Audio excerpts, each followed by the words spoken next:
Hey guys, it's Mark Lane. Welcome back and welcome to the first day of my 365-day journey showing you and explaining what the real estate life looks like, what it looks like to be a full-time real estate investor, to be out on the field, to be making offers, to be doing deals, to be making profits.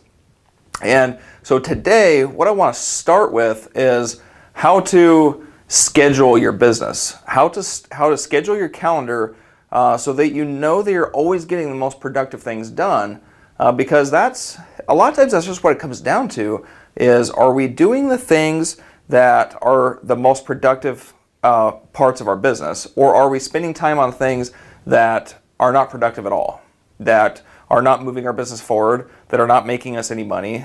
And unfortunately, what I've noticed for myself in the past is that a lot of my time gets used up on the stuff that's terribly unproductive, that all it's doing is just managing my day from day to day to day, but it's never really pushing me forward. I'm not growing.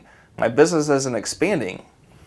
So what I did is I actually created a calendar. It's just a simple Google calendar, and my assistant and I use it, and we can see each other's schedules in there. But what we did is we started with, I said, what's the top few things that have to be done no matter what?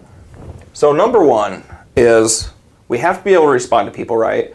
Emails, phone calls, we have to be able to respond, especially in real estate. If it's sometimes, like, let's say, we're closing a deal that day before or even that morning, there might be a lot of emails going back and forth, kind of checking the HUD statements, making sure it's right, responding to the closing agent, responding to the agent, and so on. And there could be sometimes 10 emails going back and forth between the same person. And if you are only checking it randomly, then it seems like things can get lost in the shuffle pretty quick or not taken care of. So the first thing I did is I wanted to schedule my emails and phone calls. What I didn't want to do is be at the mercy of everybody else's requests, because that's what happens. Once you start having a lot of business going, you're at the mercy of everybody else's requests or everybody else's needs and everybody else's demands. So if somebody's got a question, they're calling you up, they're texting you, they're emailing, and they want an answer. Well, what happens if you are responding every time somebody's asking something? Eventually, you just get to a point, if you got enough business going on, is all you're doing is just managing the day-to-day activities, and you're not actually getting anything done. You're not moving business forward. So what I did is I said, okay, so from 9 to 10 o'clock, put this down. So from 9 to 10 o'clock, emails and phone calls. That's it. And it usually takes me about a full hour to respond to everybody and back and forth. Next is what's the thing that I have to do in my business every day to make money? And the answer is I have to make offers. Okay? I have to make offers. If we're not making offers, we're not making money. That's all it comes down to. So we make offers, okay? And I do that. I set a time allowance from 10 a.m. to 11 a.m. All right, so I make 12 offers every single day. I make these off the MLS. And, we close, anywhere from 2 to 4 deals a month off of the MLS, sometimes more, sometimes less. But, that hour right there alone is making the business $10,000 to $20,000 a month. So that can't be off the list. It has to be on there, right? The next thing is I have to increase my self-generated deals as much as I can. So what that means is, like, for sale by owners,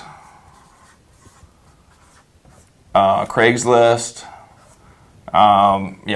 whatever else it could be, for rent ads. So I'm calling these people, trying to generate more business. Okay? And that I set for about another half hour. It doesn't really take me that long, because once you start going through it, it doesn't take as much.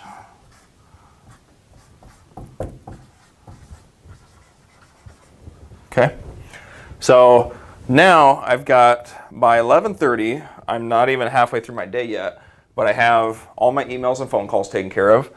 I have made all my offers that generate me deals, and I have called and either trade and negotiate or make offers on new properties. And that's also something that's going to bring me in a couple deals a month. So by this point, I've already taken care of a pretty good chunk of my productivity, right? My productive needs of the day. So then from number 4 would be, that's just basically sales appointments. Sales appointments and miscellaneous. And we do that from basically 11:30 to 4:30.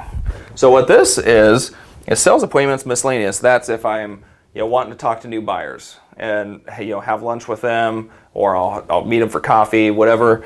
I'm meeting them in that time. This is also a time where I'm going to check on the rehab properties. I'm going to check on new construction. I'm going to a new meeting to meet with a potential client or something. That all usually fits in there. I don't allow those times to fall into this range. I just don't allow it, because this has to stay there. Otherwise, these things start to get lost in the shuffle. So nothing comes in between 11:30. So sales appointments 11 to 4:30. That's a pretty good window. It gives me 5 hours. And if it goes past that, that's okay. Number 5 is I get back to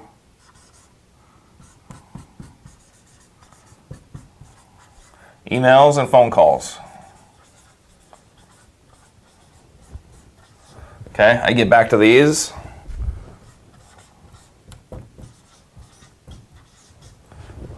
Takes about a half hour at the end of the day. I get back to all those. And last,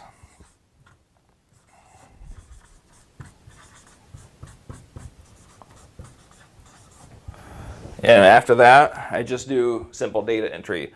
That's filling out the spreadsheets, that's updating everything, that is handling any bookkeeping. That's kind of the management part of the business, where I get back at the end of the day and I just take care of stuff, right? I enter all the information that needs to be in there so that we're staying consistent.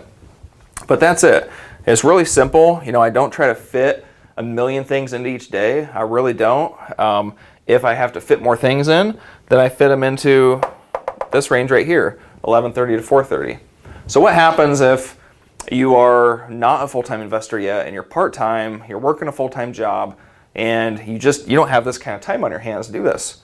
What happens is you just break it down into smaller chunks. So, maybe the emails and phone calls, for you, if you're starting the day early, maybe that's handled during your lunchtime at work, or maybe that's handled at the end of the day. Make offers. You don't have to make as many offers as I do, but maybe you can do that first thing in the morning before you even go to work, or maybe that's done in the evening for, you sit down on the computer for a half hour and you shoot some offers over to your realtor. Okay, that can be done. For sale by owners, Craigslist, that kind of stuff. That can be done on the weekend, or that can be done 2 nights a week. You just have to schedule it in for it to become consistent, and then start doing it, and then it becomes productive. Okay? So I hope that makes sense. Again, this isn't rocket science. It's just scheduling the things into your business that are going to kind of give you the most bang for the buck, the most return on your time. All right? If you're scheduling in a bunch of random stuff into your day, or if you're allowing other people's agendas to basically shape your day, then you're losing out. Okay? Stay in control of your time, stay in control of your day, and I can guarantee that you'll have some more success. Again, this is day 1 of 365. If you like this, if you would, please just comment or even just like the video. I appreciate that. And if you're going to comment, let me know what else you need to know. Let me know else what you're struggling with, and I'll be sure to answer those questions. I'll see you on the next video.